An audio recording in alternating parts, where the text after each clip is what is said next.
শিক্ষা সংক্রান্ত গুরুত্বপূর্ণ আপডেট পেতে অবশ্যই চ্যানেলটিকে সাবস্ক্রাইব করুন, পাশে থাকা বেল আইকনটিতে অবশ্যই ক্লিক করুন। নমস্কার, আমি শুভেন্দু। আমার ছোট্ট চ্যানেলে আপনাকে স্বাগত। রাজ্য সরকারি কর্মচারী, সরকারি সাহায্যপ্রাপ্ত স্কুলের শিক্ষক, শিক্ষিকা, শিক্ষাকর্মী, পঞ্চায়েত, পৌরসভা ও অন্যান্য রাজ্য সরকারি প্রতিষ্ঠানের কর্মচারী ও পেনশন প্রাপকদের জন্য 2026-এর মার্চ মাসের স্যালারি বা পেনশন কবে পাবেন, বিস্তারিত আলোচনা করব এই ভিডিওতে। ভিডিওটি প্রথম থেকে শেষ পর্যন্ত দেখুন। যদি ভালো লাগে অবশ্যই একটা লাইক দিন, আর আমার চ্যানেল নতুন হলে অবশ্যই চ্যানেলটিকে সাবস্ক্রাইব করুন, কারণ আমি আপনাদের প্রতি মাসে আপনারা স্যালারি বা পেনশন কবে পাবেন সেটা আমি জানিয়ে দিই। আপনারা অনেকেই কমেন্ট করে জানিয়েছেন যে মার্চ মাসের স্যালারি বা পেনশন কি দেরি হবে, সেটা নিয়েও আমি বিস্তারিত জানাবো এবং সরকারি যে নির্দেশিকা আছে সেই নির্দেশিকাও আপনাদের সঙ্গে তুলে ধরব ভিডিওর শেষে। অবশ্যই ভিডিওটি পুরোটা দেখবেন এবং আপনাদের কাছে রিকোয়েস্ট করব, আপনারা কোন জেলা থেকে দেখছেন সেটা অবশ্যই কমেন্ট করবেন। আপনারা ঠিকঠাক টাইমে স্যালারি বা পেনশন পাচ্ছেন কিনা সেটাও জানাবেন। আপনারা প্রত্যেকবারেই জানান, এবারও একই কথাই বলবো, অবশ্যই আপনারা কোন জেলা থেকে দেখছেন এবং ঠিকঠাক পান কিনা অবশ্যই কমেন্ট করে জানাবেন। এবং অবশ্যই রিকোয়েস্ট করব, বেতন পাওয়ার পরে অর্থাৎ স্যালারি পাওয়ার পরেই অবশ্যই কমেন্ট করে জানাবেন যে স্যার ঠিকঠাক টাইমেই স্যালারি বা পেনশন ঢুকেছে, সেটা অবশ্যই জানাবেন। যাই হোক, আপনাদেরকে এবারে জানাবো 2026-এর মার্চ মাসের স্যালারি বা পেনশন কবে পাবেন। হ্যাঁ, এটা একটু বলে রাখি যে মার্চ মাসের স্যালারি পেনশন কিন্তু মার্চ মাসে কেউ পাবেন না।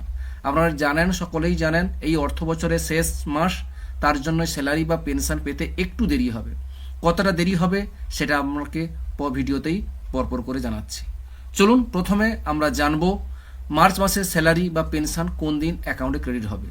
প্রথমে জানবো মার্চ মাসের পেনশন অ্যাকাউন্টে ক্রেডিট হবে 2026-এর 2রা এপ্রিল বৃহস্পতিবার। মার্চ মাসে যারা পেনশন পান তাদের পেনশনের টাকা ক্রেডিট হবে 2026-এর 2রা এপ্রিল বৃহস্পতিবার। এরপরে আমরা জানবো মার্চ মাসের ওয়েজেস, অনারিয়াম, রিমুনেশন, স্টাইপেন্ড অ্যাকাউন্টে ক্রেডিট হবে 2026-এর 2রা এপ্রিল বৃহস্পতিবার। মার্চ মাসের ওয়েজেস, অনারিয়াম, রেমুনেশন, স্টাইপেন্ড অ্যাকাউন্টে ক্রেডিট হবে 2026-এর 2রা এপ্রিল বৃহস্পতিবার। এরপরে আমরা জানব রাজ্যের সমস্ত পঞ্চায়েত কর্মী, মিউনিসিপ্যালিটি কর্পোরেশন, লাইব্রেরি কর্মচারীদের ক্ষেত্রে স্যালারি অ্যাকাউন্টে ক্রেডিট হবে 2026-এর 2রা এপ্রিল বৃহস্পতিবার। 2026-এর 2রা এপ্রিল বৃহস্পতিবার রাজ্যের সমস্ত পঞ্চায়েত, মিউনিসিপ্যালিটি কর্পোরেশন, লাইব্রেরি কর্মচারীদের ক্ষেত্রে স্যালারি অ্যাকাউন্টে ক্রেডিট হয়ে যাবে। এরপরে আমরা জানব রাজ্য সরকারি কর্মচারীদের ক্ষেত্রে স্যালারি অ্যাকাউন্টে ক্রেডিট হবে 2026-এর 2রা এপ্রিল বৃহস্পতিবার। 2026-এর 2রা এপ্রিল বৃহস্পতিবার রাজ্য সরকারি কর্মচারীর ক্ষেত্রে কিন্তু স্যালারি অ্যাকাউন্টে ক্রেডিট হয়ে যাবে। এরপরে আমরা জানব রাজ্যের সমস্ত শিক্ষক, শিক্ষিকা, শিক্ষাকর্মীদের ক্ষেত্রে স্যালারি অ্যাকাউন্টে ক্রেডিট হবে 2026-এর 2রা এপ্রিল বৃহস্পতিবার। 2026-এর 2রা এপ্রিল বৃহস্পতিবার রাজ্যের সমস্ত শিক্ষক, শিক্ষিকা, শিক্ষাকর্মীদের ক্ষেত্রে স্যালারি অ্যাকাউন্টে ক্রেডিট হয়ে যাবে। অর্থাৎ মার্চ মাসের স্যালারি মার্চ মাসে হচ্ছে না, এপ্রিল মাসের 2 তারিখ সমস্ত কর্মচারীদের ক্ষেত্রে পেনশন থেকে শুরু করে এবং স্যালারি সমস্ত কিছুই কিন্তু হচ্ছে 2রা এপ্রিল বৃহস্পতিবার। যাই হোক, ভিডিওটি যদি ভালো লাগে অবশ্যই চ্যানেলটিকে সাবস্ক্রাইব করবেন এবং অবশ্যই আপনাকে জানাবো সরকারি যে নির্দেশিকাটা সেই নির্দেশিকাও আপনারা পরপর করে দেখতে থাকুন। Government of West Bengal finance department থেকে গত 20শে ফেব্রুয়ারি 2026-এ একটা গুরুত্বপূর্ণ মেমোরেন্ডাম জারি করা হয়েছিল।